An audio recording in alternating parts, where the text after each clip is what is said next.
dengan acara ujian promosi doktor program Doctor of Research in Management atas nama Saudari Elvinda Princess. Acara akan segera dimulai. Hadirin yang kami hormati, Ketua Sidang, tim promotor, dan tim penguji memasuki ruang sidang. Hadirin dimohon untuk berdiri.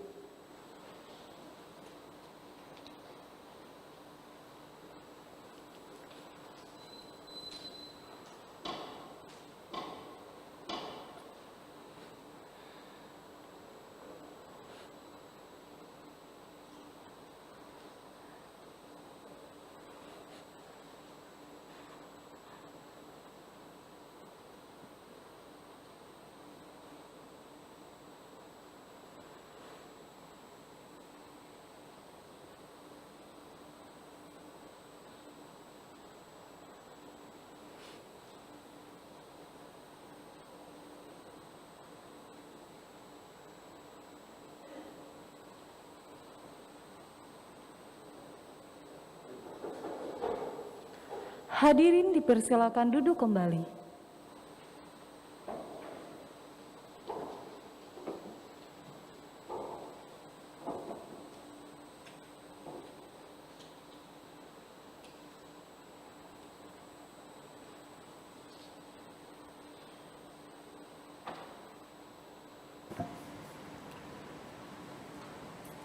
Hadirin yang sangat saya hormati, para tim promotor, tim penguji yang sangat saya hormati, selamat pagi dan salam sejahtera untuk kita semua. Pada hari ini, Senin tanggal 15 Februari 2021, saya Ketua Sidang, Ketua Senat dan sekaligus Rektor Universitas Bintang Nusantara akan memimpin sidang terbuka Senat Universitas Bintang Nusantara dengan acara ujian promosi doktor Saudari Elvinda Princess. Dengan mengucap syukur kepada Tuhan Yang Maha Esa, ujian promosi doktor saya nyatakan dibuka. Mohon petugas mempersilahkan Prof. Elvinda masuki ruang sidang.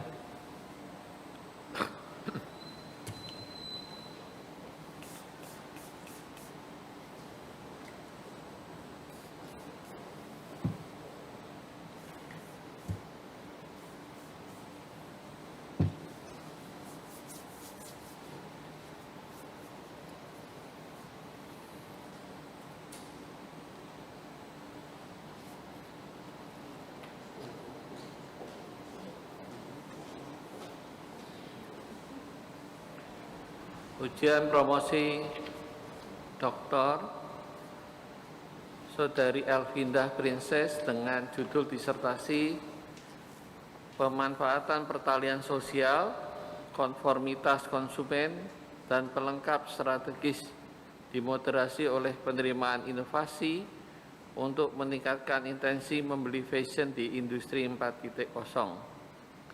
Selama penyusunan disertasi dibimbing oleh Profesor Dr. Ader Haimans Manurung sebagai promotor, Profesor Idris Gautama, SOSEMM PhD sebagai co-promotor 1, Dr. Sri Bramantoro Adinagoro sebagai co-promotor 2. Tim penguji terdiri atas Profesor Dr. MTS Arif sebagai penguji 1, Dr. Asnan Purinto sebagai penguji 2, Dr. Muhammad Hamsal sebagai penguji 3. Sekarang saya persilahkan promotor menyampaikan pernyataan pendahuluan berkenaan dengan kesiapan Prof. Elvinda menyampaikan disertasinya. Selamat pagi, terima kasih Pak Ketua Prof. Harjanta Prabowo yang menjadi ketua hari ini. Terima kasih kepada pembimbing, tim pembimbing, dan tim penguji, dan hadirin yang kami hormati. Ketua dan penguji yang terhormat, saya membacakan biografi dari singkat dari Prof. Menda Saudara Elvinda Princess. Saudara Elvinda Princess lahir di Jakarta 3 Agustus 1978, sekitar 40 ya. Nah, menikah dengan Stephen Chin, ada di belakang ya Stephen ya, dan dikaruniai seorang anak, Kane. Saya lihat anaknya itu selalu aktif ya, Kane ya. Kane Audrey Chen. Pada tahun 1993, kelas 1 SMA, Saudara Elvinda memulai karirnya dengan menjadi freelance translator untuk perusahaan-perusahaan besar seperti PT Cipurta. Tahun 1995 meneruskan studi S1 di komputerisasi akuntansi di BINUS. Selama 4 tahun studi S1, Saudara Elvinda juga pernah bertugas sebagai asisten lab akuntansi di BINUS, mengajar di kursus-kursus bahasa Inggris, bekerja di kantor imigrasi, dan mendirikan perusahaan penyedia logistik untuk klien-klien besar seperti Bank BCA, Citibank, Bank Mas, Bank CIC, PT Sirto, Alam Makmur, dan lain-lain. Pada tahun 1999 menjabat sebagai Finance and Administration Manager PT Wilton Wahana Indonesia. Selama 5 tahun di bidang manufaktur dan penambangan emas sambil studi perpajakan di Setia Trisakti dan mendapatkan sertifikasi dan izin praktek sebagai konsultan pajak. Pada tahun 2003 Saudara Elvinda mendirikan Yayasan Westin Damenlo untuk KB hingga SMA, yang saat ini berada di 2 lokasi, Jakarta Utara dan Barat, dengan jumlah murid aktif kira-kira 15 siswa. Pada tahun 2009, Saudara Elvinda mengajukan studi Magister Komputer di Universitas Bunda Mulia. Selama 15 tahun dari Saudara Elvinda menjabat sebagai kepala sekolah yayasan dan juga guru di sekolah Westin hingga September 2018. Saudara Elvinda mengambil studi S3 DRM di BINUS. Pada semester September 2019, Saudara Elvinda melanjutkan S2 Master Leadership in Service Innovation di University of Queensland, Australia, dan lulus akhir tahun 2020.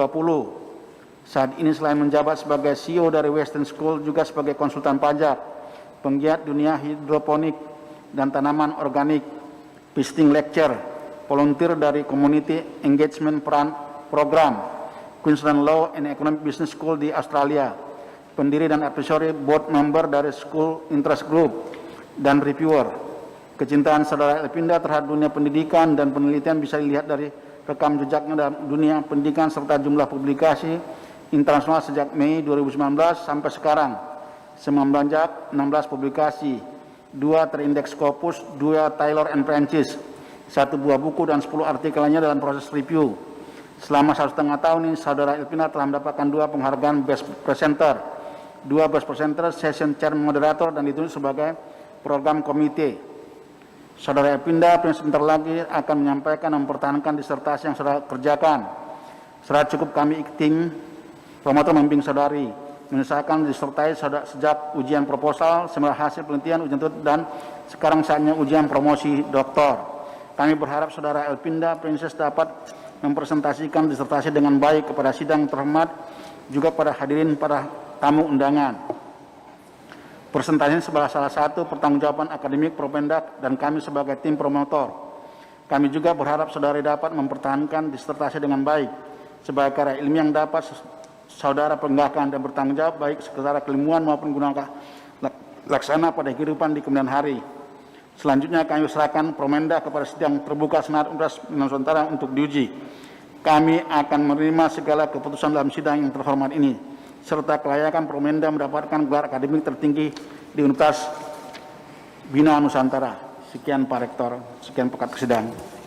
Baik, terima kasih Prof. Adler. Prof. Enda, Anda diberi waktu hanya 10 menit ya, presentasi secukupnya, timekeeper-nya di sana ya. Oke, perhatikan 10 menit dari sekarang, silahkan. Oke, selamat pagi saya ucapkan kepada seluruh tim promotor, Profesor Adler, Profesor Idris, dan Pak Bram, beserta dengan Ketua Sidang Penguji Profesor Haryanto Prabowo, seluruh tim penguji Prof. Arif, Pak Asnan, dan Pak Hamsal, beserta seluruh hadirin yang saya hormati. Perkenalkan saya Elvinda Princess pada pagi hari ini menyampaikan paparan disertasi saya yang berjudul Taking Advantage of Social Ties, Strategic Complements, and Consumer Conformity to Increase Purchase Intention Moderated by Innovation Acceptance in Fashion in Industry 4.0. Adapun latar belakang dari penelitian ini saya awali dengan pengamatan saya kepada perilaku dari masyarakat yang banyak menghabiskan waktu mereka di dunia maya, sehingga mereka terpengaruh dengan apa yang mereka lihat dan mereka baca. Dan hal inilah yang menyebabkan mereka mengubah perilaku mereka dan menyesuaikan dengan dunia maya tersebut yang disebut dalam penelitian terdahulu sebagai social conformity. Nah, penelitian ini juga menambahkan satu variabel moderating, yaitu innovation acceptance, yang dimana berdasarkan penelitian sebelumnya diketahui bahwa konsumen mengadopsi teknologi dengan kecepatan yang berbeda-beda. Laporan Consumer Trend pada tahun 2020 menyatakan bahwa di masa yang akan datang faktor terutama yang akan mengubah perilaku masyarakat atau menentukan mereka untuk melakukan pembelian barang bukan lagi kualitas produk, kualitas layanan, atau bahkan iklan. Namun yang terpenting adalah apakah pengaruh sosial dan apakah yang dikatakan orang-orang.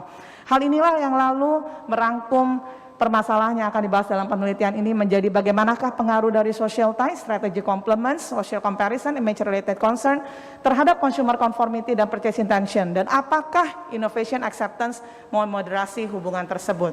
Nah, untuk menjawab pertanyaan ini maka dilakukan pendekatan kuantitatif yang dikonfirmasi dengan kualitatif, yaitu interview dan FGD, dilakukan terhadap 470 responden yang berusia 18 sampai 55 tahun yang memiliki penghasilan, dan juga dengan menggunakan 3 statistik tools, yaitu SPSS 24, Listra 88, dan juga Power BI. Dari hasil 470 responden diketahui bahwa kaum perempuan memiliki presentasi lebih tinggi daripada kaum laki-laki. Hal ini disebabkan karena berdasarkan penelitian terdahulu diketahui bahwa kaum wanita lebih mudah melakukan konformitas daripada kaum laki-laki.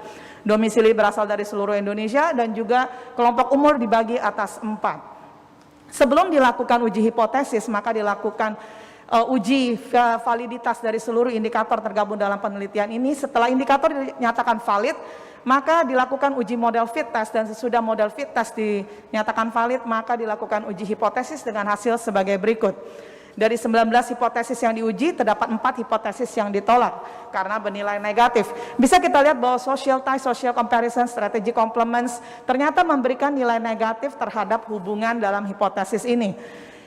Hal ini cukup menimbulkan tanda tanya karena apa? Karena hasilnya ini berbeda dengan penelitian sebelumnya. Strategi complements yang merupakan strategi marketing perusahaan untuk meningkatkan purchase intention malah terbukti dia memberikan nilai negatif.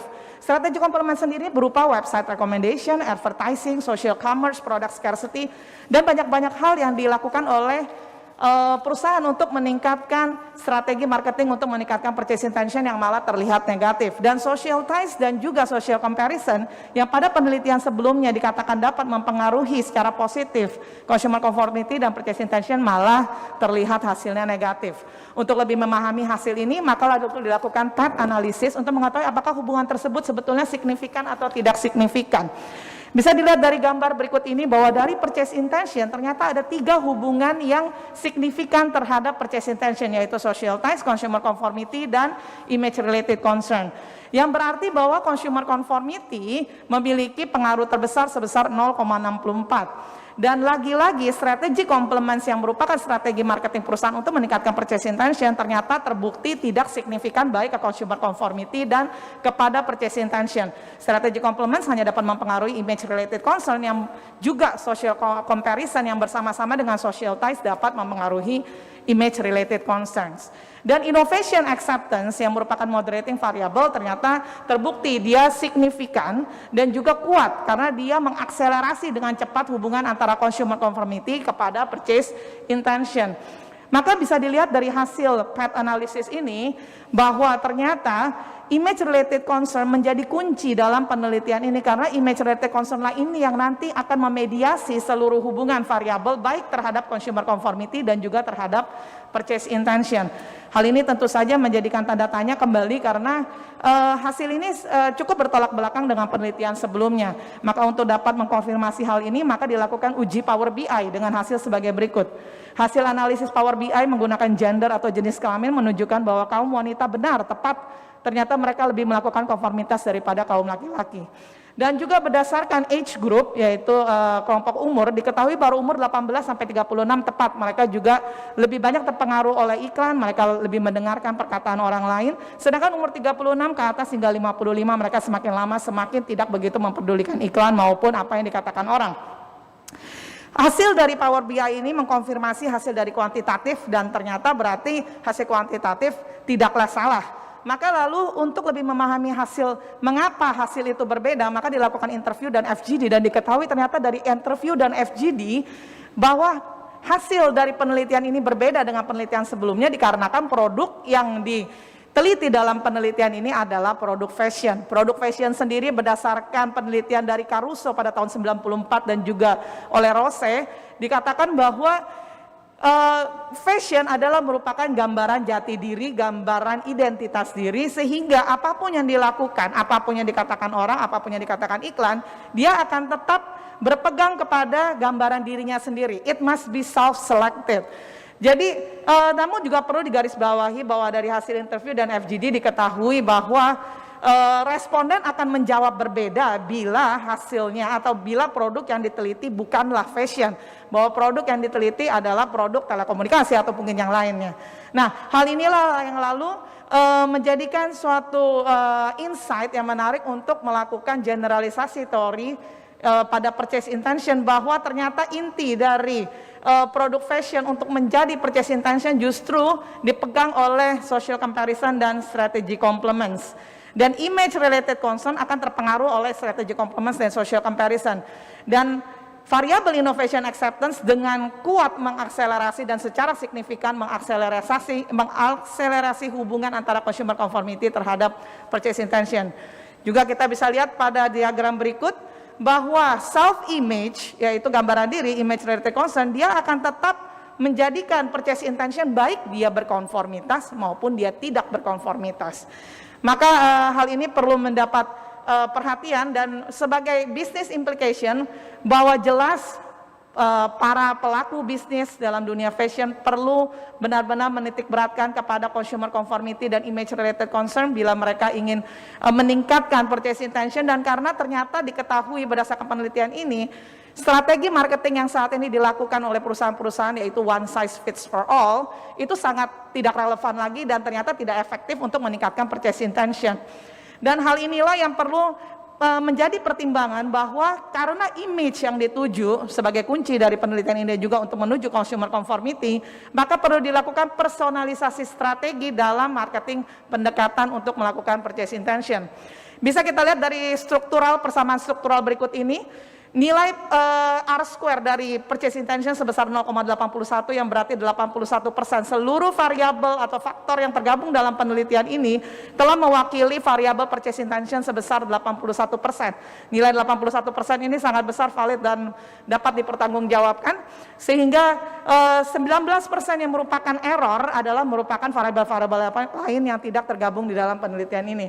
Maka sebagai kesimpulan, dan juga merupakan akhir dari penelitian ini, maka perlu saya sampaikan bahwa saat ini pelaku dunia usaha perlu memikirkan mengenai personalisasi strategi. Ternyata banyak sekali marketing strategi yang salah dilakukan oleh para perusahaan, sehingga strategi itu tidak efektif dan tidak relevan lagi dengan kondisi saat ini.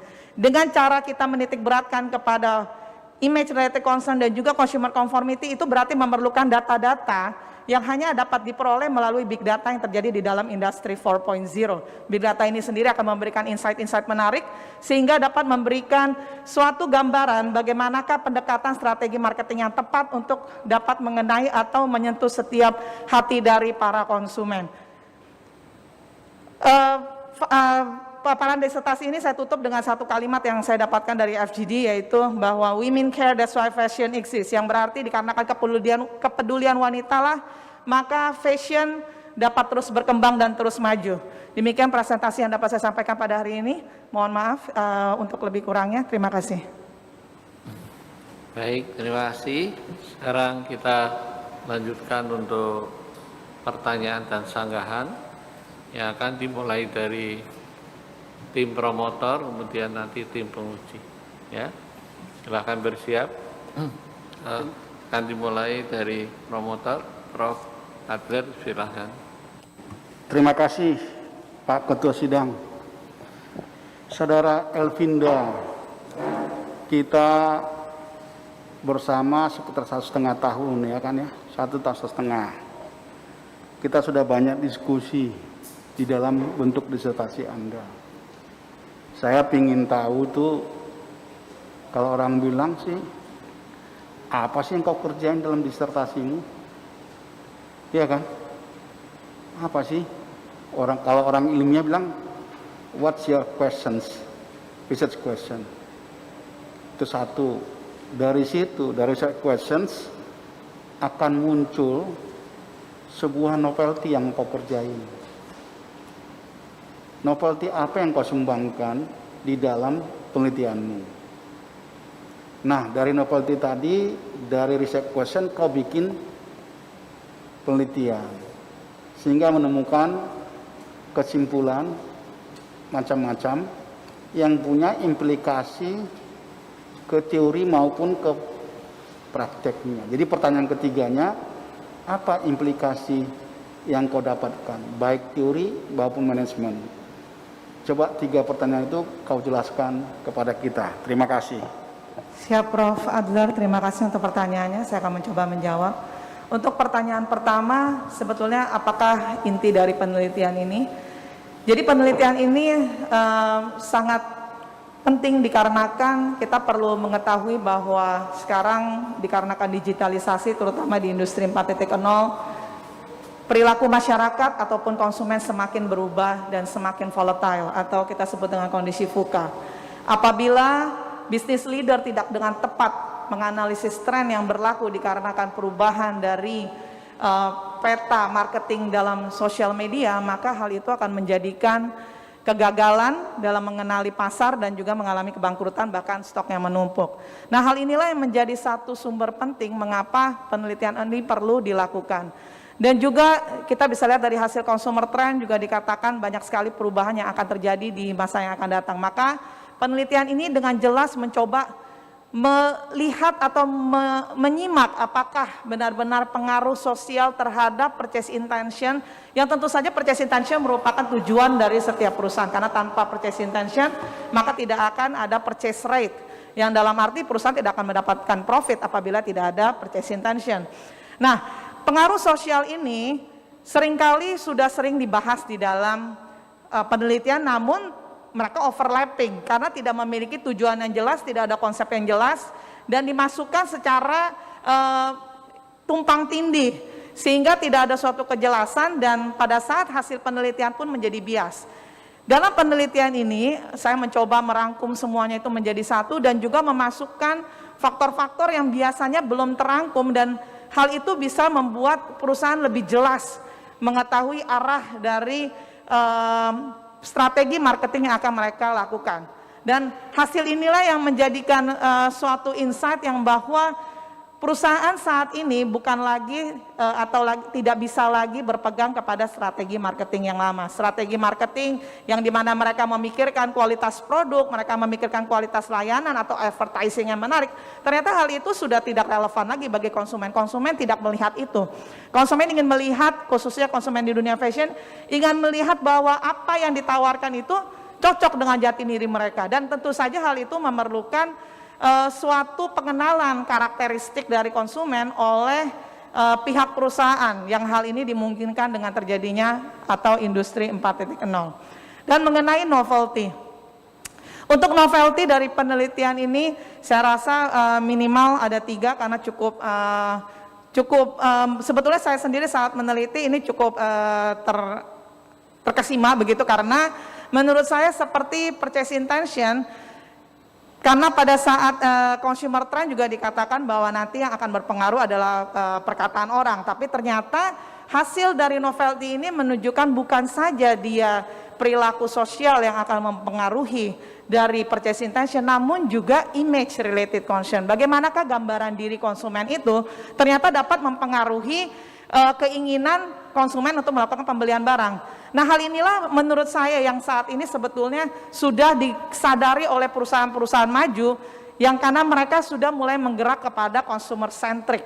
Consumer centric berarti mereka berpusat kepada konsumen, dan juga hal ini hanya bisa terjadi karena consumer centric sendiri ini akan meningkatkan customer experience, karena tanpa customer experience maka tidak akan terjadi atau performance atau apapun yang lain itu. Jadi customer centric ini menjadi inti dari penelitian ini yang dimana seluruh kegiatan yang dilakukan perusahaan seharusnya berpusat kepada konsumen, apa yang mereka mau dan apa yang mereka inginkan. Maka purchase intention telah berubah definisinya. Dan yang kedua adalah innovation acceptance. Innovation acceptance ini sendiri menjadi satu variabel yang saya lihat hampir-hampir belum pernah dibahas di dalam penelitian apapun. Karena apa? Seringkali juga terbukti dalam banyaknya perusahaan yang bangkrut atau kenapa, karena mereka ternyata walaupun inovasi mereka baik, inovasi mereka bagus, tapi dikarenakan masanya sudah habis dan inovasi itu belum selesai berdifusi dan waktunya sudah selesai, akhirnya inovasi yang bagus pun gagal di pasaran dikarenakan masa yang diberikan sudah lewat. Nah, hal inilah yang dikatakan bahwa innovation acceptance terbukti secara signifikan dan kuat mempengaruhi hubungan antara consumer conformity dan kepada purchase intention sebesar 1,14, sehingga bisa dikatakan bahwa ini sebagai suatu novelty yang baik dan perusahaan harus benar-benar melakukan strategi marketing yang secara berkesinambungan di antara baik dari strategi complements dan maupun teori dari difusi inovasi. Untuk yang ketiga, untuk implikasi dari penelitian ini, bahwa apabila kita sudah mengetahui berdasarkan penelitian ini bahwa strategi marketing yang saat ini sudah berlaku itu bukan tidak relevan, tapi mungkin kurang relevan lagi, maka perlu dilakukan perbaikan yang tentu saja kalau kita perhatikan saat ini industri 4.0 menyediakan big data, namun industri 5.0 justru membicarakan mengenai personalization.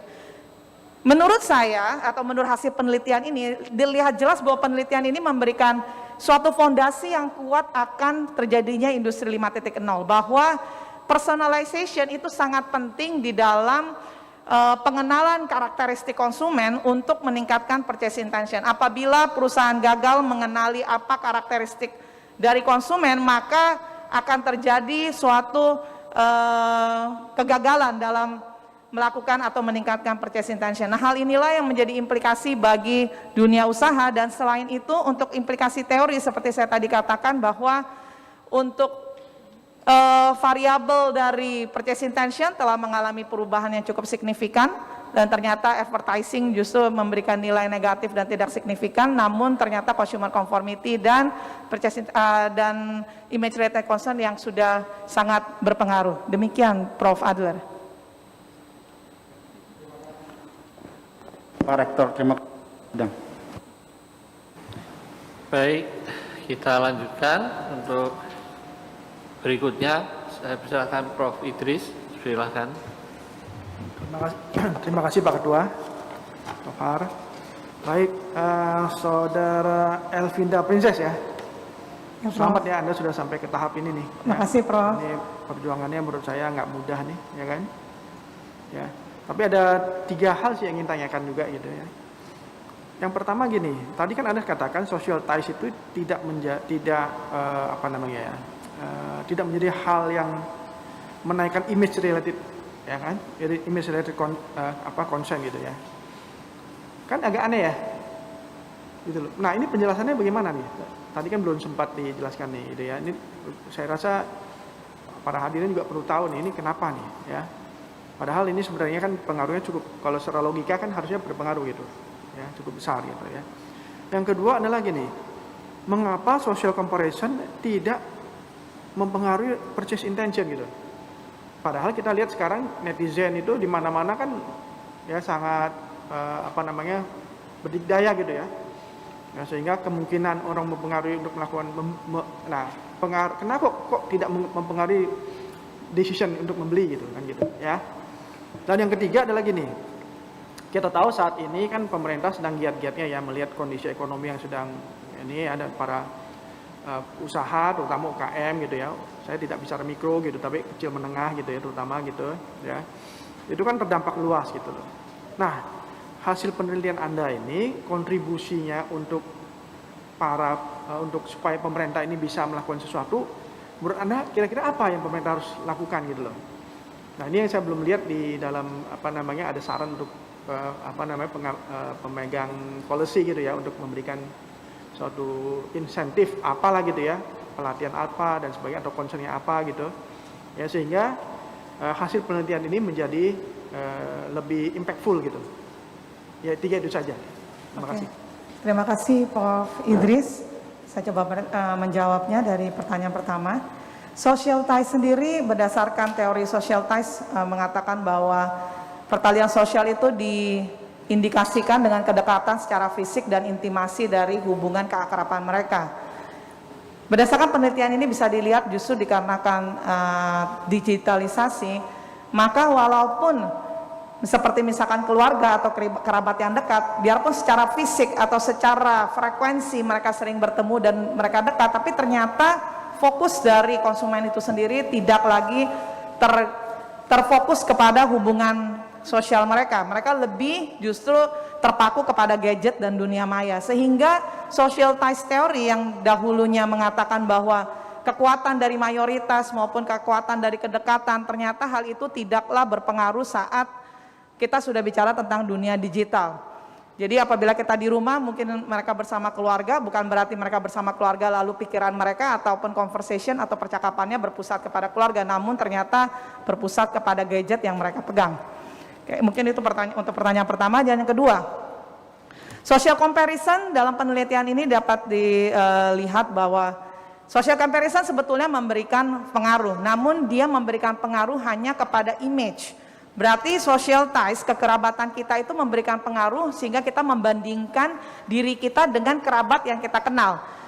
Ataupun perkataan mereka akan kita dengarkan namun tidak akan mengubah kita, karena social comparison itulah yang akan membentuk image kita sebelum akhirnya bisa meningkatkan consumer conformity dan purchase intention.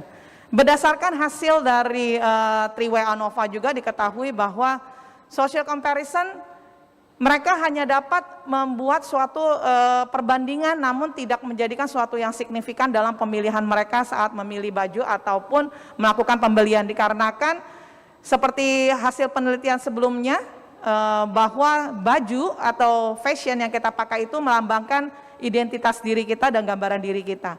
Sehingga apapun yang dikatakan iklan, apapun yang dikatakan kerabat kita, hal itu tidak menjadi suatu yang penting dan harus diikuti, karena selama hal itu tidak sesuai dengan gambaran jati diri konsumen, mereka tidak akan melakukan konformitas maupun pembelian.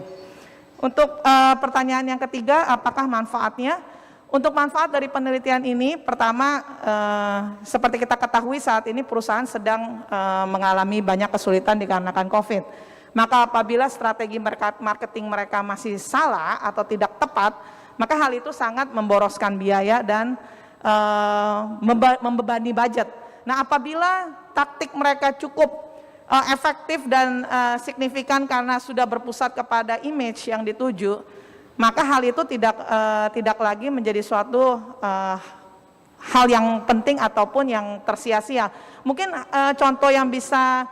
contoh paling konkret yang bisa saya sampaikan adalah seperti Facebook ingin melakukan WA, yang dimana WA bisa dilihat datanya oleh Facebook. Sebenarnya mereka bertujuan untuk mengumpulkan data, karena Facebook itu sendiri mungkin data-datanya itu tidak cukup akurat, karena orang di Facebook dengan di WA berbeda. WA itu lebih kehidupan kesehari-harian, sehingga karakteristik konsumen lebih mudah dibaca melalui aktivitas yang terdapat di WhatsApp. Berbeda dengan Facebook, mungkin banyak orang yang punya akun Facebook namun tidak secara aktif ataupun tidak melakukan kegiatan sehari-hari di sana.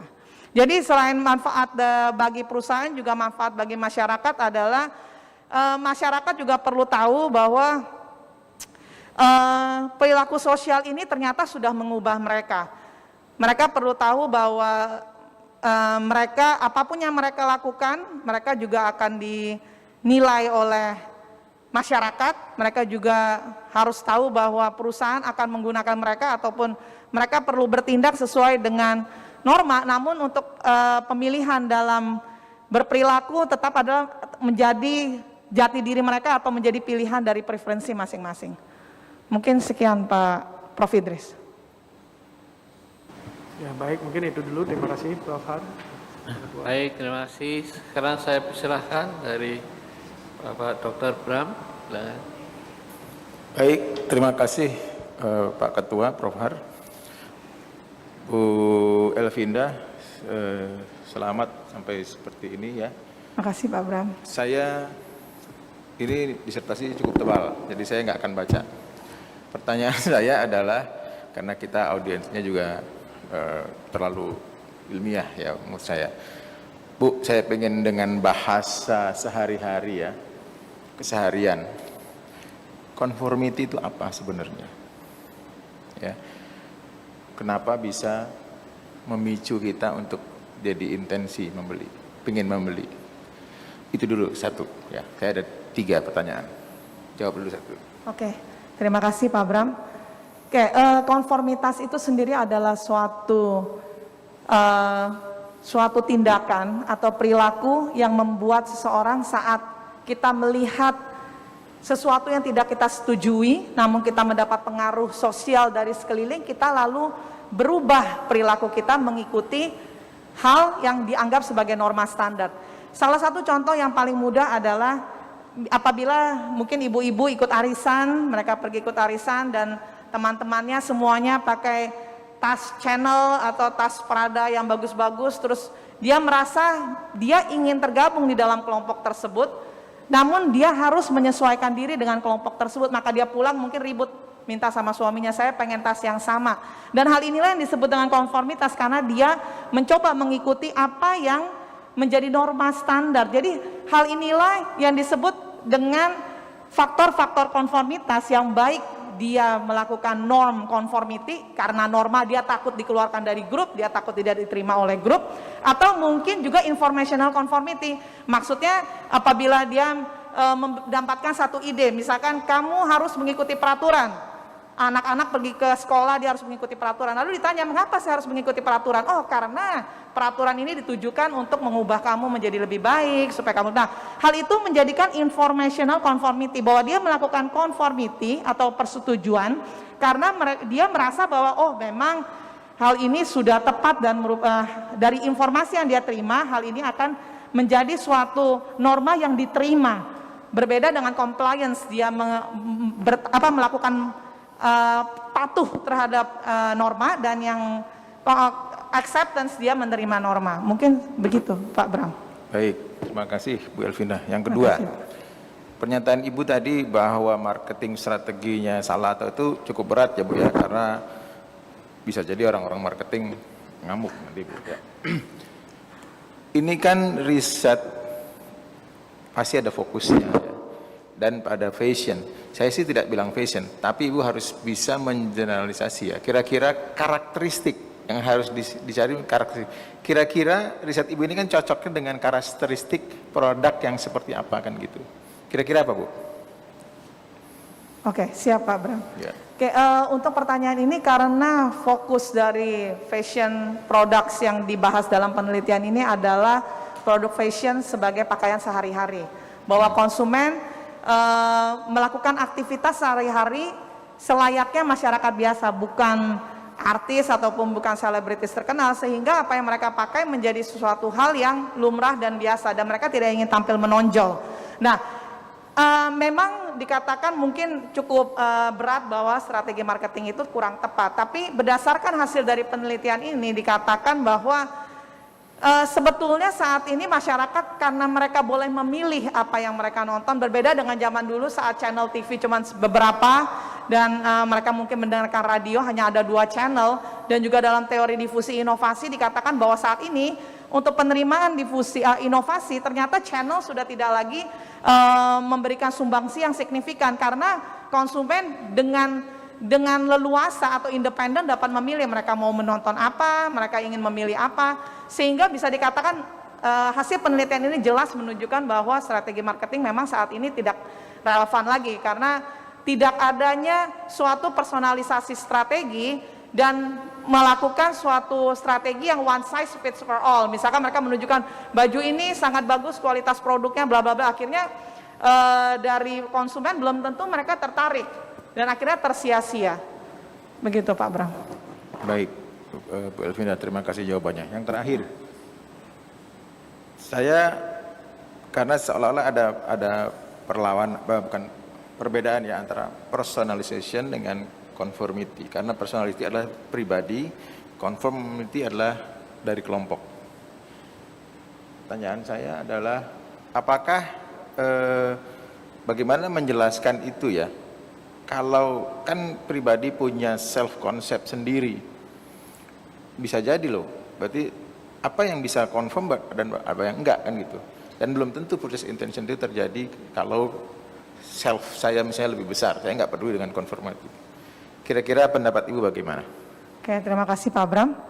Oke, berdasarkan hasil dari penelitian ini bisa dilihat bahwa memang personalization atau personality itu sangat bertolak belakang dengan consumer conformity atau conformity itu sendiri.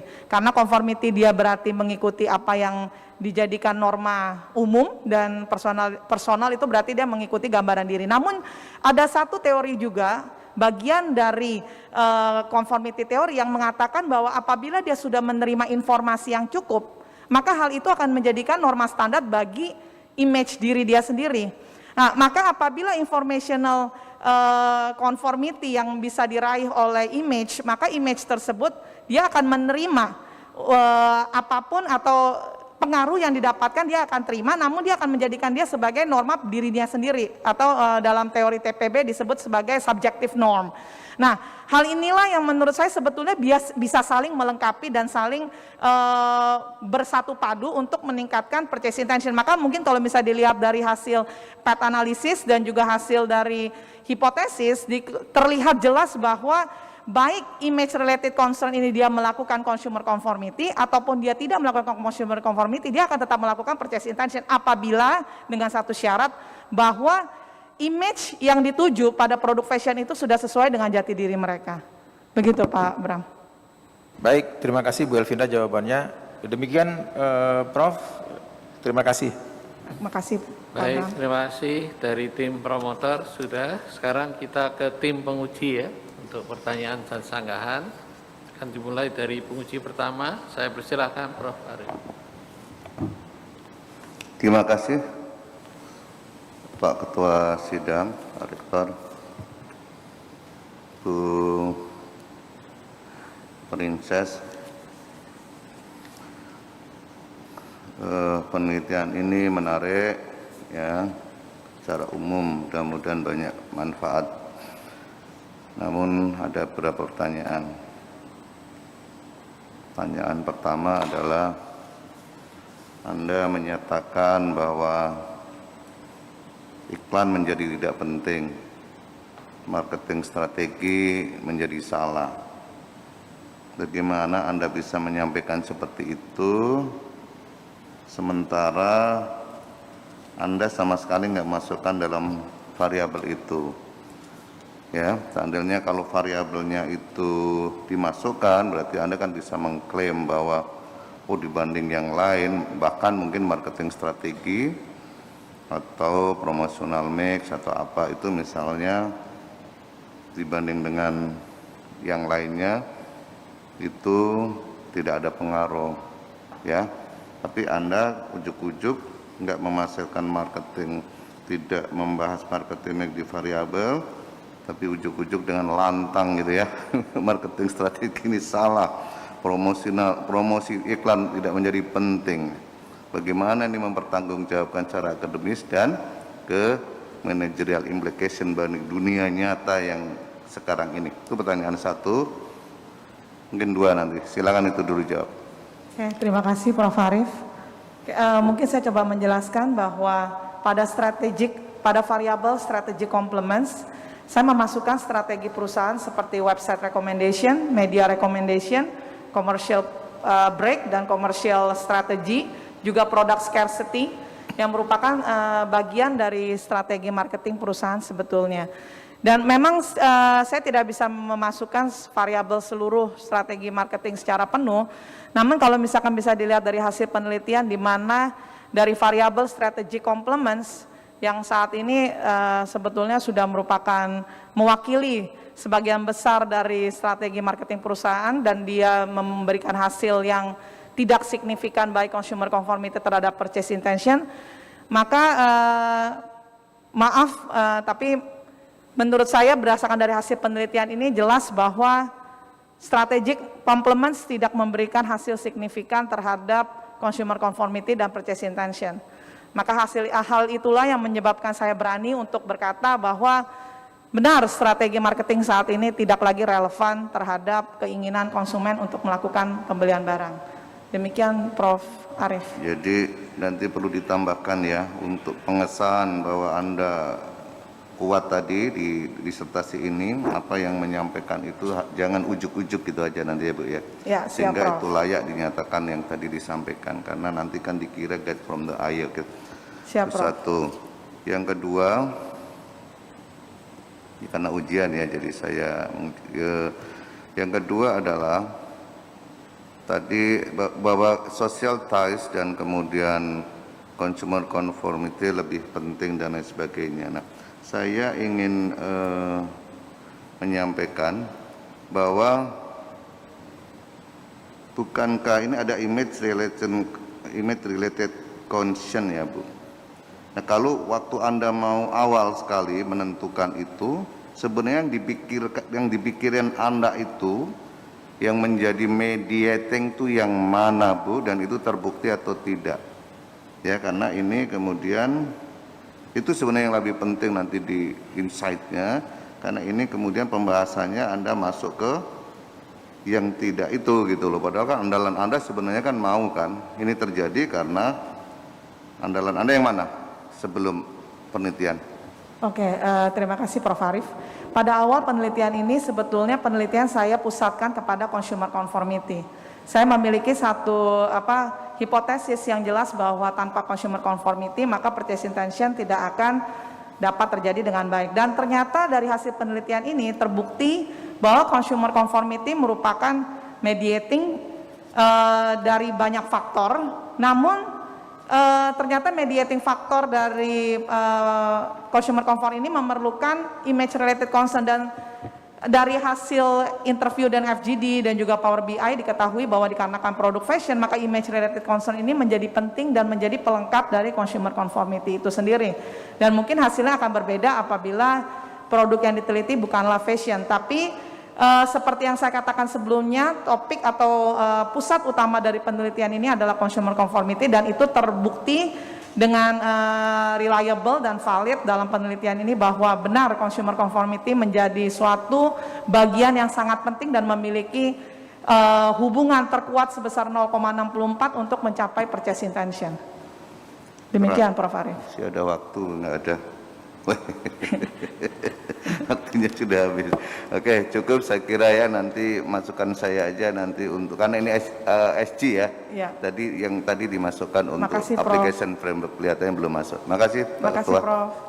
Baik, terima kasih. Sekarang saya lanjutkan penguji berikutnya pada Dr. Rasnan. Bismillah. Terima kasih Ketua Sidang Prof. Haryanto. Ya, Saudari Promovenda, Vinda Princess, saya juga ada 3 pertanyaan, dijawab singkat-singkat saja ya. Ya, Pak Oke. Asnan. Yang pertama, sesuai dengan judul Anda menggunakan konteks di industri 4.0 ya. Nah, bisa dijelaskan secara singkat, berarti dari model Saudari Promovenda ini, mana yang menunjukkan karakteristik industri 4.0? Atau sebaliknya, jika ini dilakukan bukan dalam konteks industri 4.0 ya, misalnya masih era industri 3.0 kan, 4.0 itu baru mulai 2011-2012 ya kira-kira ya. Misalkan penelitian dilakukan sebelum itu, mana di model Anda yang akan berubah? Silakan dijawab dulu. Oke. Siap Pak Asnan, terima kasih pertanyaannya. Untuk industri 4.0 di dalam penelitian ini diwakili oleh variabel, contohnya satu adalah strategic complements, karena dia sudah membicarakan mengenai website recommendation, social commerce, dia juga product scarcity, dan juga mengenai commercial break dan commercial strategy.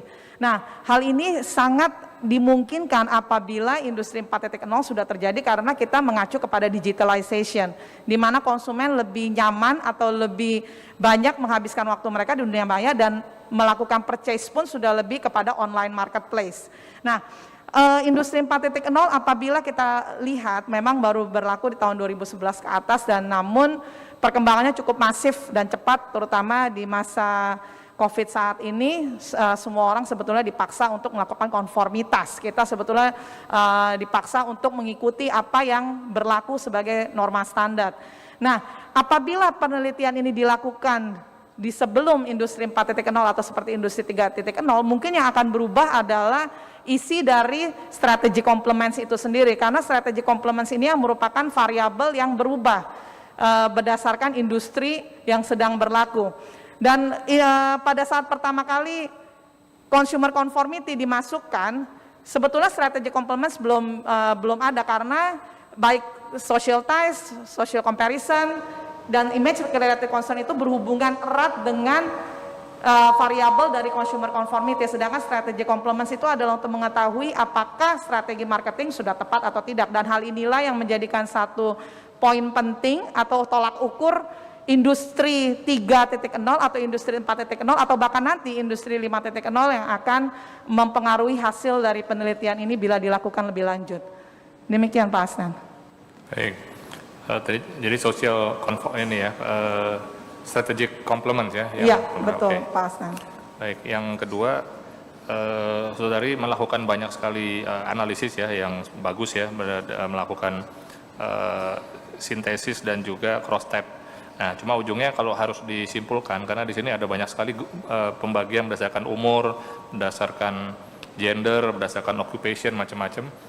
Nah, jadi ujungnya sebenarnya kalau industri fashion itu bagusnya menyasar yang mana kalau gitu? Kalau dengan hasil yang sudah Anda lakukan, itu yang ideal itu berarti yang dari sisi gender, dari sisi occupation, dari sisi age group, dari sisi macam-macam, melihat hipotesis ada yang diterima, ada yang tidak.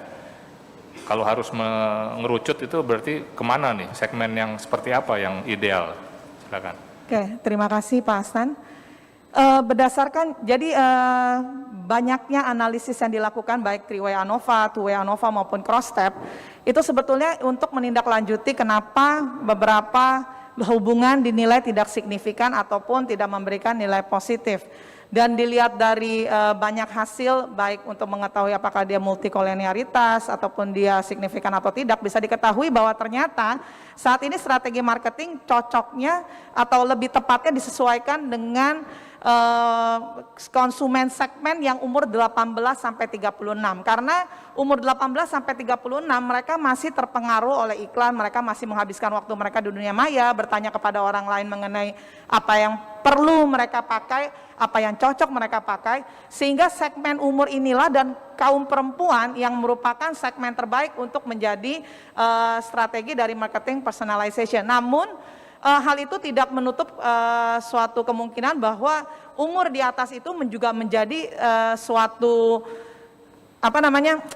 suatu target dari pasar, karena begini, mereka termasuk dalam status dalam teori conformity merupakan middle status conformity, dan juga terlihat dari hasil analisis yang untuk yang tidak setuju saya kelompokkan bahwa ternyata apabila mereka tidak setuju dalam ekstremitas nomor 1 berarti sangat tidak setuju, mereka akan sulit berubah menuju ke setuju atau bahkan sangat setuju. Nah, namun kalau mereka berada di middle status conformity yaitu nomor 2 atau nomor 3, bahkan nomor 3 berarti mereka menuju ke nomor 4, maka mereka akan lebih mudah berubah selama strategi marketing yang sudah dilaksanakan cukup tepat, karena sesungguhnya apabila seperti tadi saya katakan, baik mereka melakukan konformitas maupun tidak melakukan konformitas, apabila mereka melihat bahwa produk itu sesuai dengan gambaran diri dan jati diri mereka, maka mereka akan melakukan pembelian. Begitu Pak Asnan.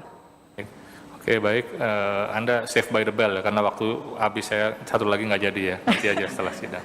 Makasih Ketua Sidang. Makasih Pak Asnan. Baik, saya sekarang persilahkan Bapak Dr. Hamzah. Baik, terima kasih Bapak Ketua Sidang, Prof. Har. Pertama-tama selamat ya Bu Elvinda. Terima kasih Pak Hamzah. Saya ada 3 pertanyaan, tapi mudah-mudahan waktunya cukup ya, dijawab singkat-singkat saja. Yang pertama, ini kebetulan udah ada slide model ya Bu ya. Itu kalau saya bagi 2, variabel Ibu itu terbagi 2 kategori ya, secara umum ya. Ada kategori eksternal, social aspek gitu ya. Ada yang internal atau yang sifatnya individu, pribadi ya, gitu ya. Yang sosial kelihatannya yang di atas itu tidak signifikan ya terhadap mediating sama purchase intention ya. Tetapi yang di bawah, yang individu, aspek individu, faktor individunya justru signifikan ya, kecuali strategi komplement ya. Nah, bisa nggak dikatakan bahwa memang dalam konteks penelitian Ibu hasilnya memang aspek-aspek sosial ini jadinya tidak berpengaruh atau tidak penting atau mungkin bisa diabaikan, apa begitu Bu? Penjelasannya dari hasil penelitian Ibu. Oke, terima Langsung kasih. jawab aja, ya. Terima kasih Pak Hamsal. Dalam penelitian ini memang diketahui bahwa nilai hipotesis bahwa ternyata social ties dan social comparison yang merupakan pengaruh sosial tidak signifikan terhadap purchase intention dan consumer conformity. Namun perlu digarisbawahi bahwa hasil ini terjadi karena produk yang ditanya produk fashion. Berdasarkan interview dan FGD, jelas responden bertanya berkali-kali apakah produk yang dijawab itu adalah produk fashion. Lalu saat saya bertanya, mengapa pertanyaannya seperti itu? Karena mereka selalu mengatakan demikian. Apabila yang ditanya bukan produk fashion, maka jawaban mereka akan berbeda. Nah, hal inilah yang lalu saya menjadikan satu tolak ukur untuk mencari hasil penelitian terdahulu yang membahas mengenai fashion, yang makanya dikatakan oleh Caruso dan juga Feinberg dan juga Rose bahwa pakaian atau fashion adalah merupakan self-selected. Jadi apapun kata orang, apapun pengaruh sosial, mereka hanya menerima sebagai input. Namun kalau tidak ada jati diri mereka yang cocok, mereka tidak akan melakukan pembelian ataupun konformitas. Tapi tetap ini tidak boleh dijadikan atau dilupakan karena ini menjadi bagian yang sangat penting, terutama mungkin saat di industri lain. Begitu Pak Hamsal. Terima kasih Bu. Terima kasih, Pak Pertanyaan Hamsal. kedua terkait dengan pernyataan Ibu yang terakhir ya. Ini berandai-andai ya.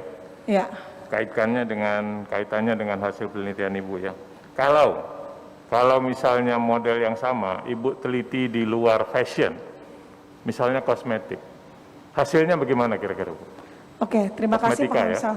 Ya. Oke, sebetulnya sebelum melakukan penelitian ini Pak Hamsal, saya sudah menerbitkan 3 jurnal Scopus sebelum masuk ke dalam penelitian disertasi. Dan hal itulah yang menjadikan saya semakin bersemangat untuk melakukan penelitian ini, karena hasilnya berbeda. Jadi social ties terutama apabila, jadi pada penelitian awal sekali, itu dia memberikan hasil signifikan apabila social comparison saya berikan pengaruh langsung terhadap purchase intention. Tapi begitu social comparison garisnya saya hapus, social ties menjadi tidak signifikan. Jadi pada saat pertama kali saya melakukan penelitian, saya tidak mengkotak-kotakan industri. Jadi seluruhnya saya gabungkan. Akhirnya hasilnya menjadi bias. Oke, yang kedua juga ternyata social ties signifikan, namun apabila consumer conformity tidak ada. Jadi hal itu saya coba berkali-kali dan terlihat bahwa oh ternyata social ties itu dan social comparison sebetulnya dia signifikan apabila, apabilanya ini yang menjadi suatu keputusan bahwa saya yakin berdasarkan hasil penelitian sebelum-sebelumnya juga preliminary research bahwa di industri lain dia akan signifikan. Tapi untuk industri fashion tidak signifikan. Agak berbeda kalau di industri di luar fashion. Ya, Bu, ya. Betul Pak Hamsal. Ya, saya lihat jam saya ada 2 menit lagi, jadi satu pertanyaan Bu, masih sisa. Ini lebih umum pertanyaannya. Jadi sesuai judul Ibu ya, industri 4.0 ya. Saya ingin Ibu elaborasi secara singkat ya, kontribusi dari hasil penelitian Ibu terkait dengan era atau gelombang industri 4.0 Bu. Gimana? Oke, terima kasih Pak Hamsal. Jadi industri 4.0 semua perusahaan itu sibuk membicarakan mengenai disruptive innovation, bagaimana bahwa VUCA telah mengubah peta strategi dari perusahaan. Namun ternyata kita perlu lihat bahwa digitalisasi ini perlu dan penting. Dan hal inilah yang menyebabkan bahwa perusahaan harus lebih berpegang kepada, seperti yang saya katakan itu adalah customer centric. Yang customer centric inilah yang akan menjadi cikal bakal terjadinya customer experience. Karena kita akan masuk ke dalam experience ekonomi. Experience ekonomi itu memerlukan customer centric yang dimana seluruh insight-insight dari customer harus dijadikan perhatian khusus bagi para pemimpin usaha untuk menjadikan itu suatu masukan, sehingga seharusnya konsumen di masa yang akan datang bukan lagi menjadi pelaku pasif. Mereka harus menjadi pelaku aktif yang turut menentukan strategi perusahaan. Mungkin inilah yang disebut dengan namanya value co-creation, dan juga di mana terdapat seperti yang dikatakan dalam jurnalnya Vergo and Lush bahwa ini adalah merupakan service dominant logic, bahwa di masa yang akan datang sebetulnya seluruh industri adalah industri service. Demikian Pak Hamsal. Baik, terima kasih Ibu. Ya. Saya kembalikan ke Pak Ketua Sidang, Prof. Har. Terima kasih Prof. Baik, terima kasih pada tim penguji. Sekarang saya tanyakan ke tim promotor, apa ada tambahan pertanyaan? Saya dari penguji cukup? Cukup, Prof. Baik. Baik, dari saya ada hanya beberapa saja. Pertama, selamat sudah sampai ke sidang terbuka ya. Terima kasih Prof. Har. Profonda Elvindah Princess ya. Oke. Saya tanya ya, Anda urutannya gimana ya? Buku, buat ringkasan, buat presentasi, urutannya mana dulu? Saya tanya. Maksudnya gimana Prof. Har?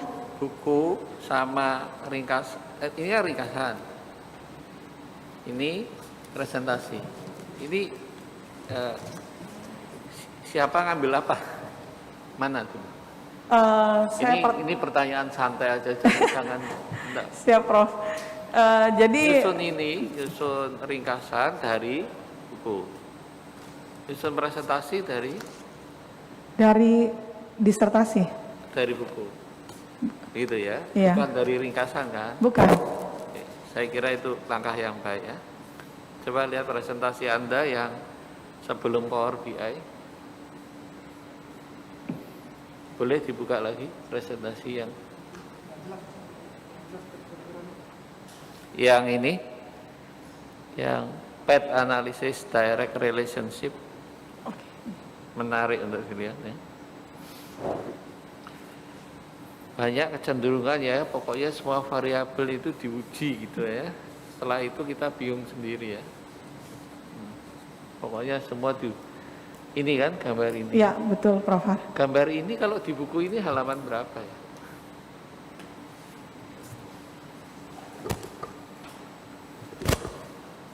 Halaman 140 Prof. 140. Halaman 140 ya. Iya Prof. Nah, halaman 140 dengan halaman 149 bedanya apa ya?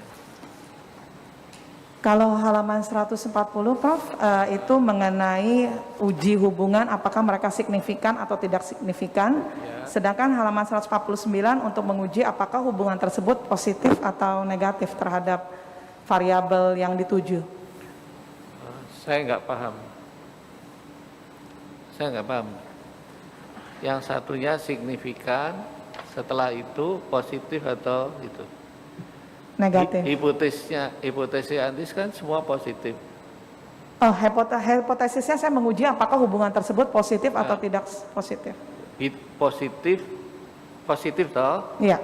Bukan berpengaruh atau tidak berpengaruh. Betul Prof. Tapi Anda strike to berpengaruh positif. Ya, betul Prof. Kalau signifikan artinya? Signifikan berarti dia memberikan pengaruh. Tapi pengaruhnya itu mungkin seperti, maaf Prof, misalkan dia memberikan pengaruh hipotesisnya positif, bisa kita lihat apabila dia signifikan itu biasanya jumlahnya kecil. Sebentar, pelan-pelan aja. Ini paling simpel menurut saya. Anda hipotesisnya berpengaruh positif. Iya Prof. Hipotesisnya bukan? Contohnya ambil satu lah. Itu kan consumer conformity berpengaruh positif pada persistence. Gitu kan ya? Iya, siap Prof. Kalau hipotesis diterima itu signifikan bukan? Signifikan itu artinya? Signifikan berarti dia memberikan pengaruh secara pengaruh apa? Pengaruh ini terhadap variabel yang dituju baik positif maupun negatif Prof. Oh gitu. Jadi ujinya Anda uji pengaruh, hipotesisnya pengaruh positif. Ya, itu yang harus diperhatiin ya. Nanti dicerna ya. Ya, siap, Prof. Saya suka membaca karena menarik ini ya, banyak yang merah karena kan banyak dihubung-hubungkan. Jadi yang dipakai ini yang halaman 140. Yang sebagai uji hipotesis halaman 149, Prof. 149. Iya, uji hipotesisnya. Uji hipotesisnya 149. Ada berapa yang ditolak? 19. Yang ditolak 4. 4 saja. Kalau yang di gambar 140, yang gambar merah ada berapa? 9. Yang merah? Iya, 9. Jadi gimana itu? Kalau misalkan biarpun dia merah, Prof, dia tidak signifikan. Namun sebetulnya kalau kita dilihat dari structural equation modeling juga, biarpun dia tidak signifikan, tapi sebetulnya dia ada pengaruh, biarpun kecil. Dan bisa dilihat dari pengaruh total, karena pada saat menghitung pengaruh total, pengaruh langsung dan pengaruh tidak langsung, biarpun dia sebetulnya tidak signifikan, tapi dia tetap memberikan pengaruh. Begitu, Ya, Prof. silakan ya.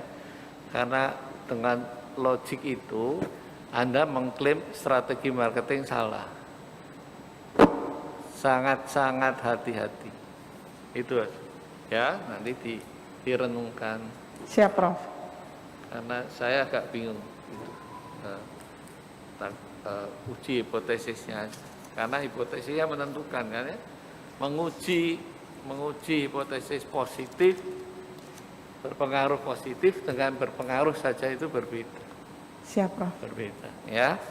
Dan yang kedua di gambar PPT juga tadi ada yang bagus tuh, yang kayak diagram Venn tuh. Oke. Nah, ini dari mana dapatnya? Gambar itu maksudnya apa? Jadi begini, Prof, karena diutamakan dalam penelitian ini adalah pengaruh sosial, social ties, dan juga self-image dan consumer conformity yang menjadi 3 hubungan yang signifikan terhadap. Sebentar, self-image bukan variabel kan? Iya, image related concern seharusnya, Prof. Ya, jadi yang benar apa? Image related concern, Prof. Ya, Siap, Prof. ya itu hati-hati. Terus gambar beririsan artinya apa?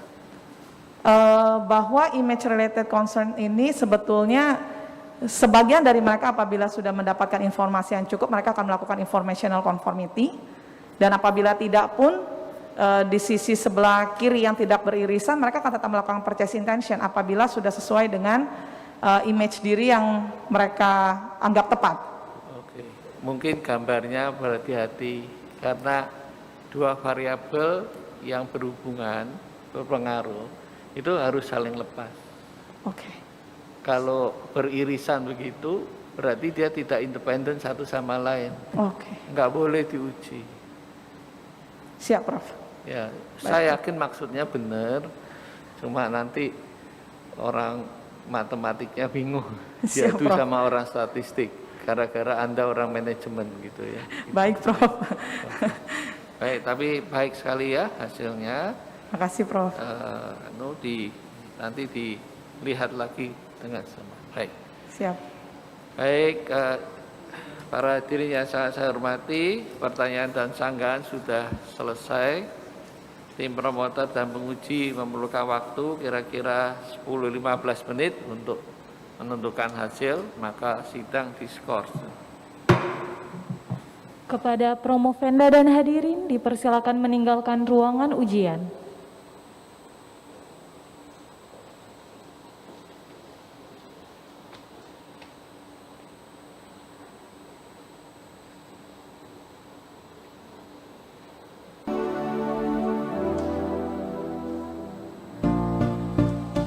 Program-program menarik, edukatif, dan inovatif ditujukan kepada generasi muda khususnya bagi Binusian.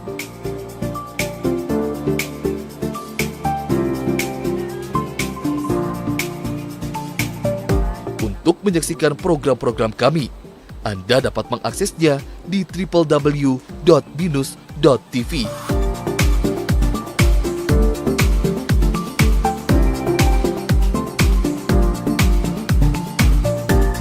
Binus TV juga dapat diakses secara cuma-cuma melalui Google Play dan juga App Store.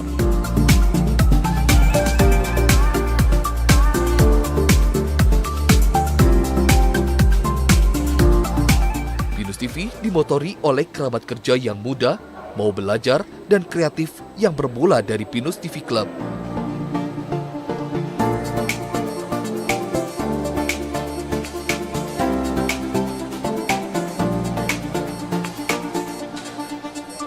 Hingga saat ini, kami telah memperluas hubungan kerjasama dengan berbagai perusahaan, televisi lokal dan nasional, serta universitas-universitas di Indonesia. Inilah Binus TV. Terima kasih kepada semua pihak yang telah membantu dan mensukseskan Binus TV hingga saat ini.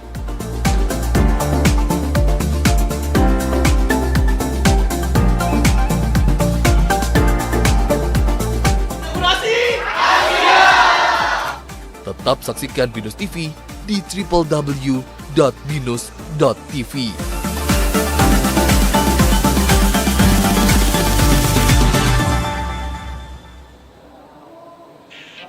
Want to know more about the website of Binus TV?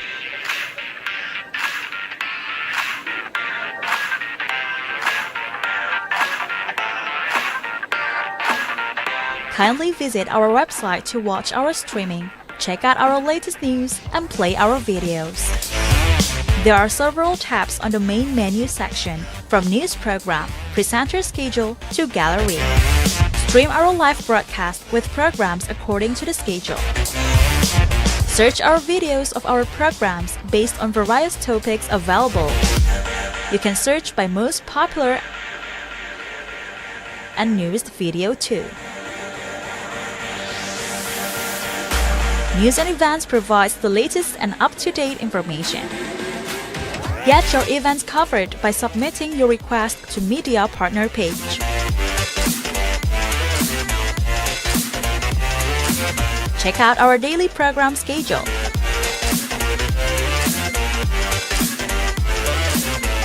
View all our various programs.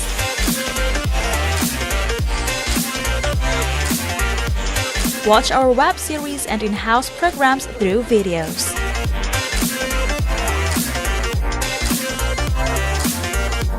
Visit our website on www.binus.tv.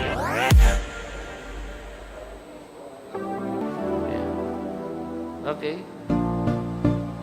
Program-program menarik, edukatif, dan inovatif ditujukan kepada generasi muda khususnya bagi Binusian.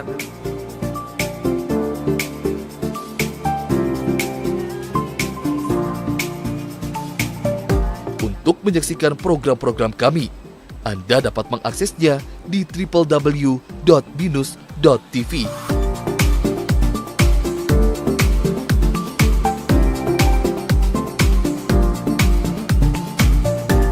Binus TV juga dapat diakses secara cuma-cuma melalui Google Play dan juga App Store.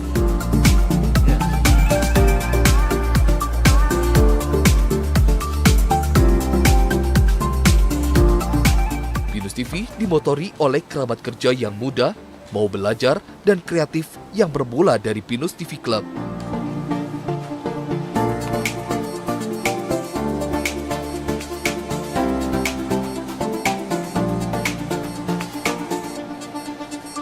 Hingga saat ini, kami telah memperluas hubungan kerjasama dengan berbagai perusahaan, televisi lokal dan nasional, serta universitas-universitas di Indonesia. Inilah Binus TV. Terima kasih kepada semua pihak yang telah membantu dan mensukseskan Binus TV hingga saat ini.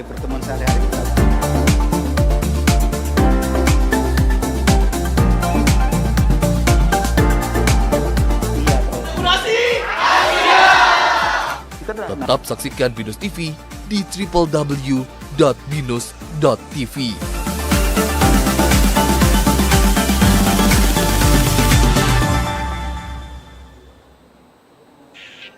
Want to know more about the website of Binus TV?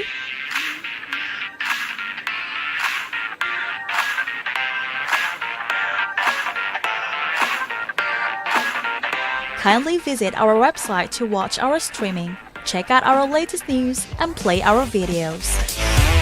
There are several tabs on the main menu section, from news program, presenter schedule to gallery.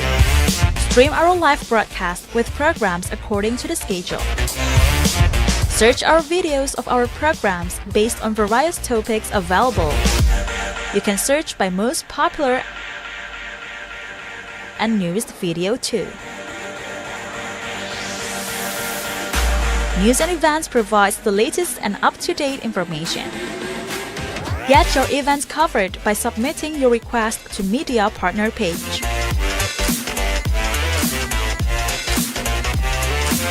Check out our daily program schedule.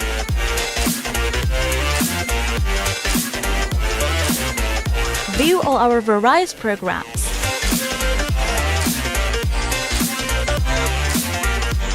Watch our web series and in-house programs through videos. Sidang terbuka Senat Universitas Bina Nusantara dengan acara ujian promosi doktor program Doctor of Research in Management atas nama Saudari Elvinda Princess akan dilanjutkan kembali.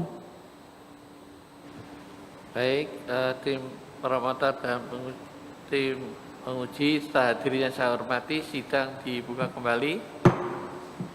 Mohon petugas mempersilahkan Prof. Venda masuki ruang sidang.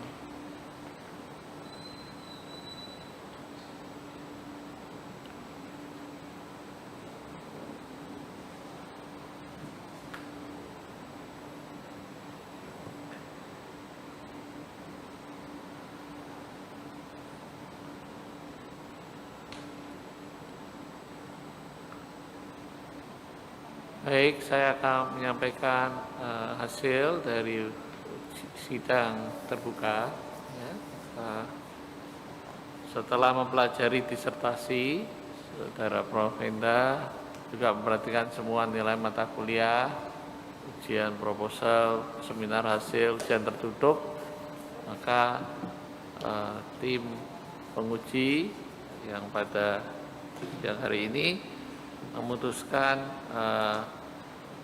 Saudari Elvinda Princess ya lulus ya dari program doktor. Dari program TRM Universitas Bina Nusantara peminatan entrepreneurship dan innovation ya. Dan memperhatikan semua pencapaian nilai-nilai yang ada sampai hari ini, maka dinyatakan lulus dengan predikat summa cum laude. Ya,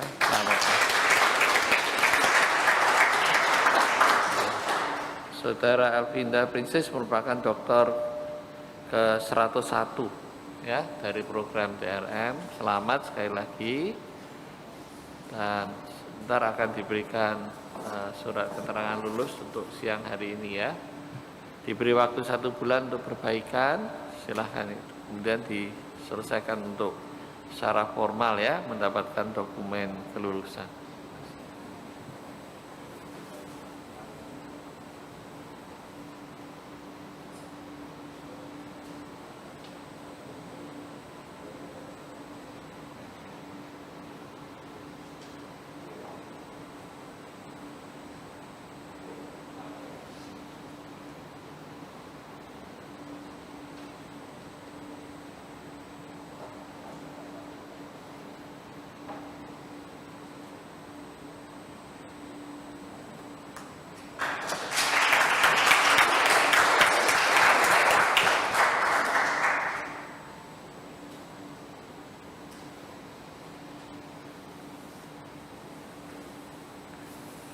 Sekarang saya persilahkan promotor menyampaikan kesan dan pesan untuk dokter baru ini. Dipersilahkan.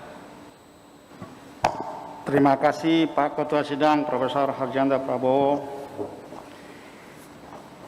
pimpinan sidang dan semua tim penguji. Kami mengucapkan terima kasih atas keputusan sidang promosi doktor hari ini. Juga saya sampaikan kepada hadirin yang telah mengikuti sidang promosi Dr. Elvinda Princess dengan hikmat.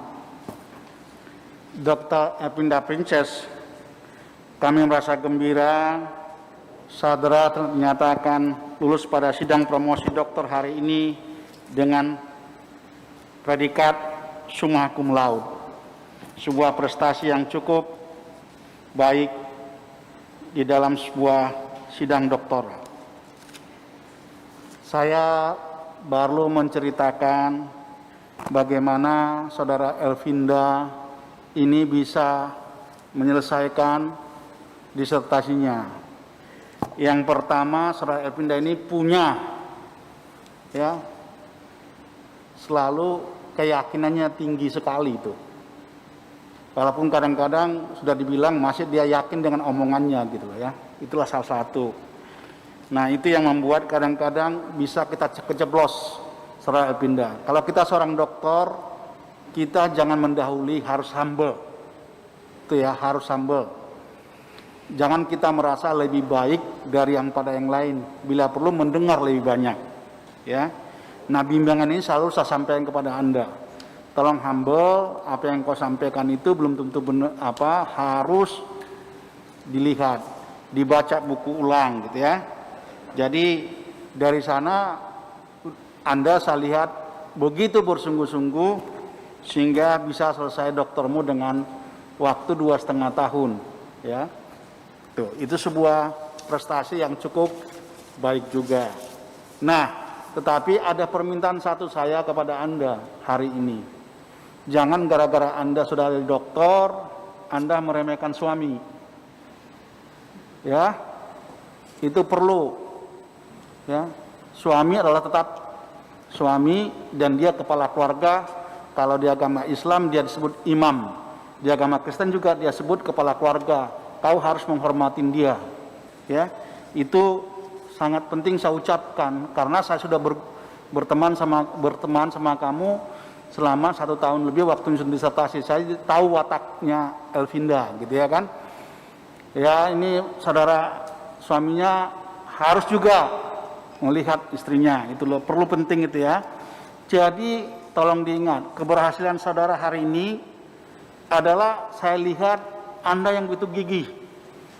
Menerjang semuanya bisa terjadi gitu ya.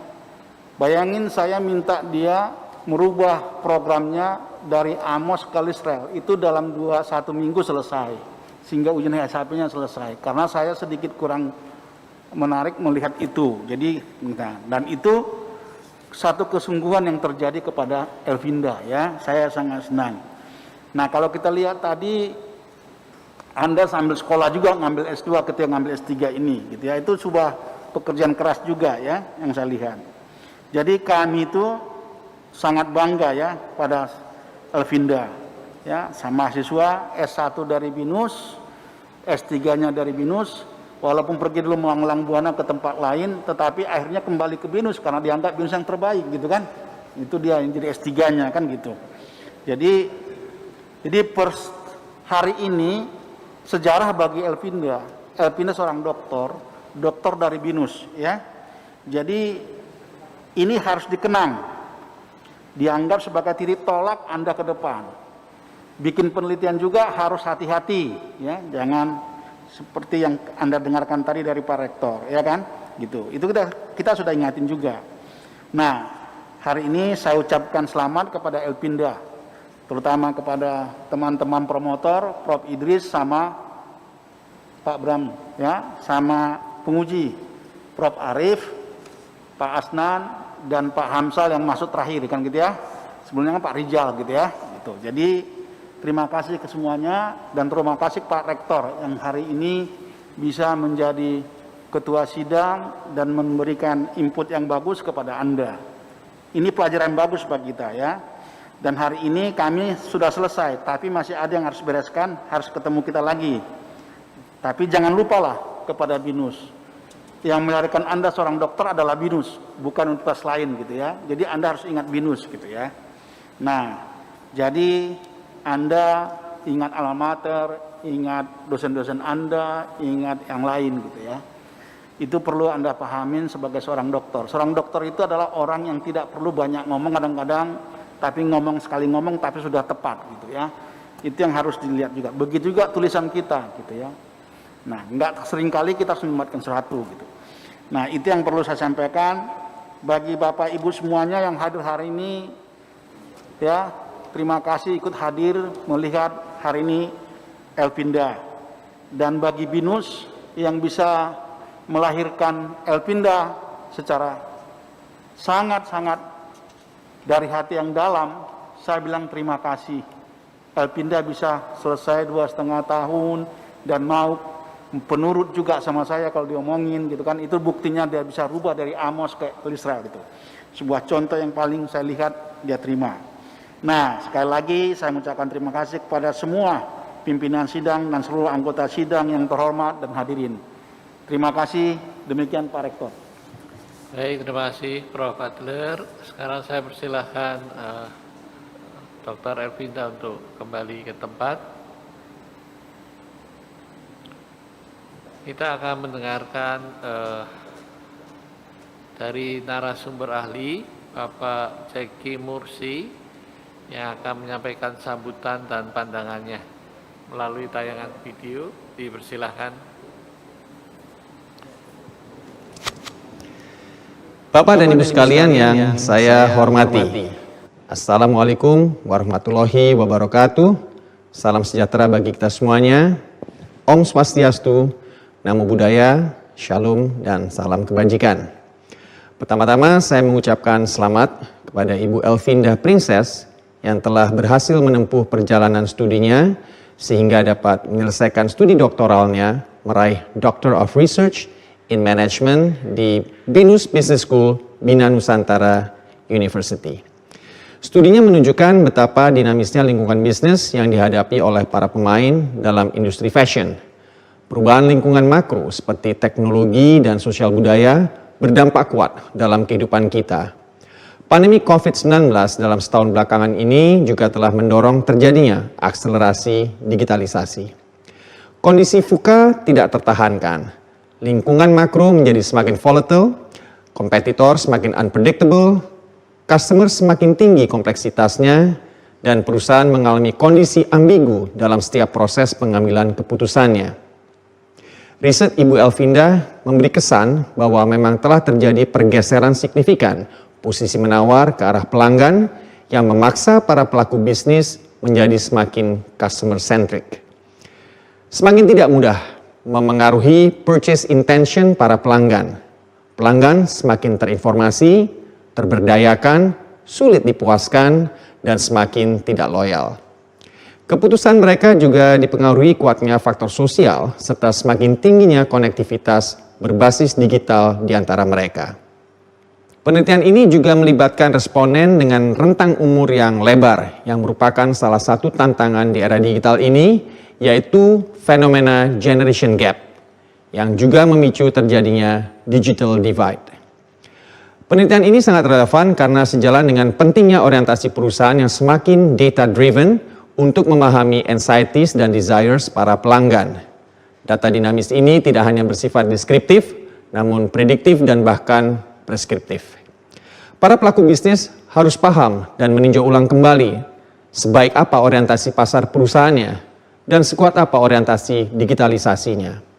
Tanpa menempatkan data sebagai DNA perusahaan, maka sulit untuk menjadi perusahaan yang progresif, yang memiliki kapabilitas dinamis, dan fleksibilitas strategik yang merupakan landasan terciptanya keunggulan kompetitif berkelanjutan. Penjabaran saya tadi sejalan dengan apa yang disyaratkan dalam disertasi Ibu Elfinda, bahwa strategi pemasaran di masa depan harus berfokus pada personalisasi, yaitu memahami karakter setiap konsumen fashion secara individual untuk dapat meningkatkan konformitas konsumen dan pada gilirannya intensi membeli. Penelitian ini juga memberi indikasi bahwa untuk meningkatkan conformity, maka perusahaan harus dapat berkolaborasi dengan pelanggan, melakukan komunikasi yang bersifat dua arah atau conversation melalui platform online dan offline, serta membuka peluang co-creation yang lebih luas lagi. Implikasinya, perusahaan harus bisa menyelesaikan sekian banyak marketing blind spots dan harus bisa mengonvergensikan berbagai dikotomi. Misalnya bagaimana kreativitas dan inovasi dapat berpadu dengan produktivitas dan improvement. Bagaimana entrepreneurship dan leadership dapat berpadu dengan professionalism dan management. Disertasi ini merujuk pada banyak teori seperti theory of reason action, social impact theory, social ties theory, social comparison theory, dan Image Concerns Theory. Dua di antaranya kemudian menjadi landasan konstruk dalam riset ini, yaitu Social Ties dan Social Comparison. Hal ini menunjukkan concern peneliti yang besar terhadap kekuatan sosial yang sekarang berkonteks digital sebagai ranah yang perlu lebih diperhatikan.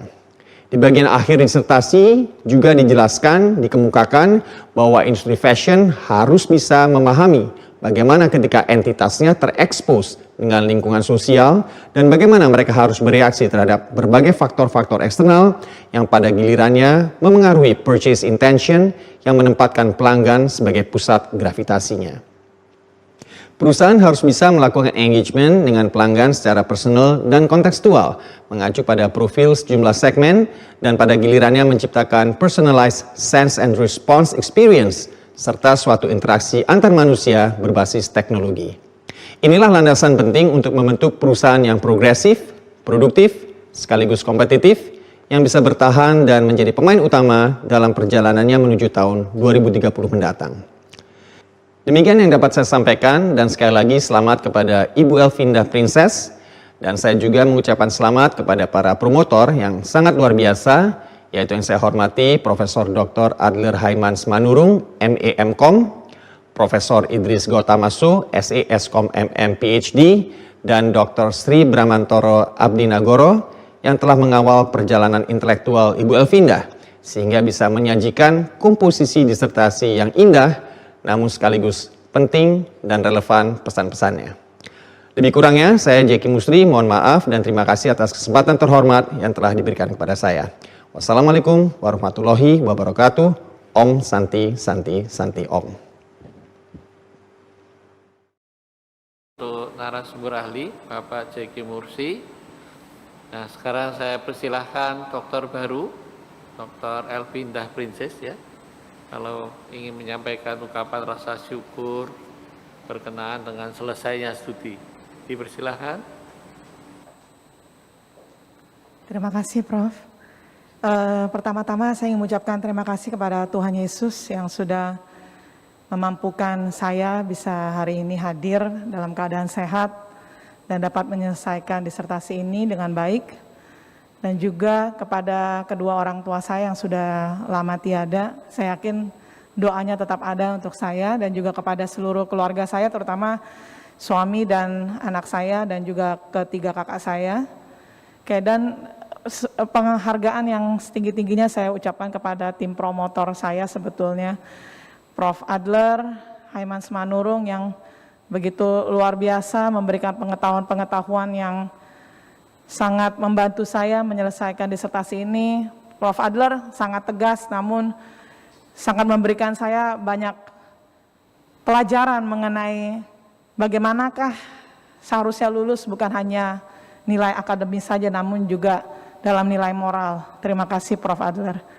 Dan juga kepada Pak Bram yang selalu bersedia memberikan saya waktu untuk memberikan saya petunjuk-petunjuk bagaimana menyelesaikan disertasi ini dengan baik, dan saat saya sedang galau atau sedih, Pak Bram selalu bersedia menyediakan waktu. Prof. Idris yang memberikan saya kepercayaan, memberikan saya juga waktu selalu, sehingga buku yang pertama kali saya bisa tulis itu berkat bantuan dari Prof. Idris dan juga petunjuk. Dan juga kepada seluruh tim penguji, Prof. Arif, yang memberikan masukan-masukan berharga, Pak Asnan, dan juga mungkin Pak Hamsal dari kuliah. Jadi mungkin saya sedikit flashback, saya S1-nya dari komputer dan S2-nya juga komputer. Jadi waktu saya masuk ke BINUS, itu saya sebetulnya tidak punya pengetahuan apa-apa tentang manajemen. Namun berkat seluruh tim dosen yang seperti Pak Beni, juga mendiang Prof. Dia, dan juga dosen-dosen lain seperti Pak Gusti ataupun Pak Boto dan semuanya yang turut membantu saya untuk menjadi pribadi yang lebih baik dengan lebih berpengetahuan. Dan juga saya masih ingat mungkin kuliah saya itu semester 1 dan 2 itu TOAM dan POSR dengan Prof. Arif.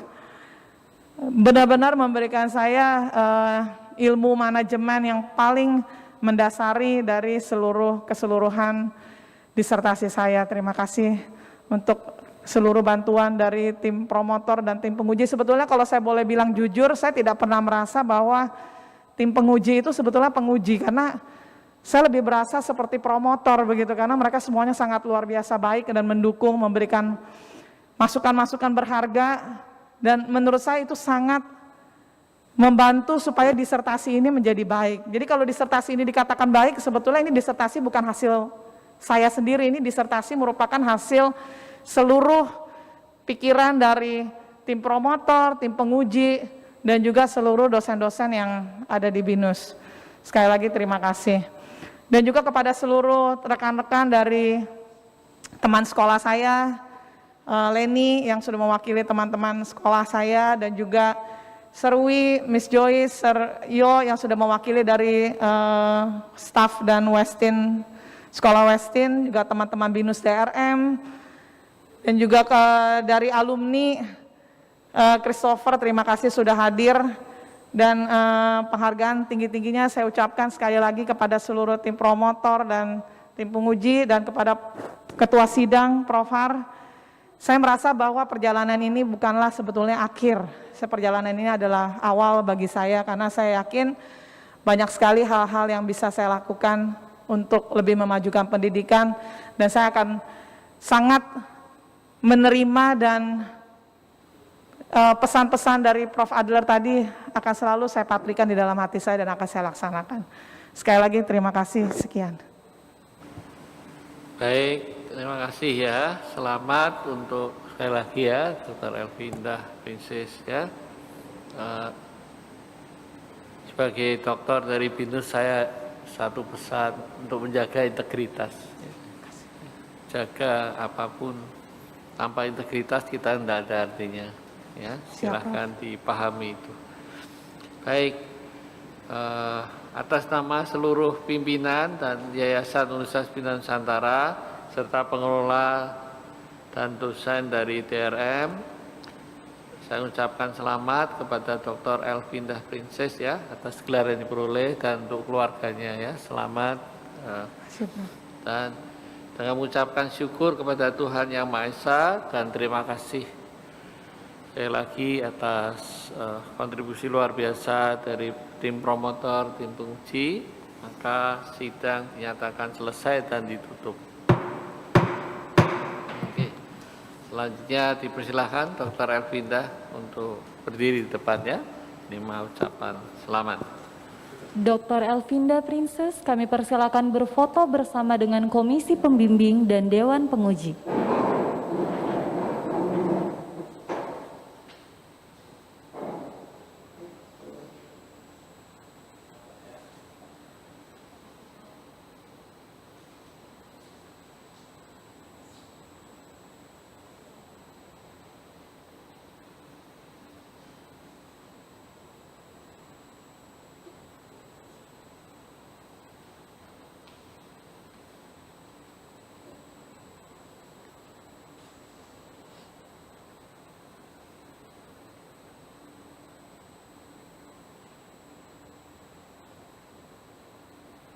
Kami mengundang keluarga inti dari Dr. Elvindah Prinses untuk berfoto bersama.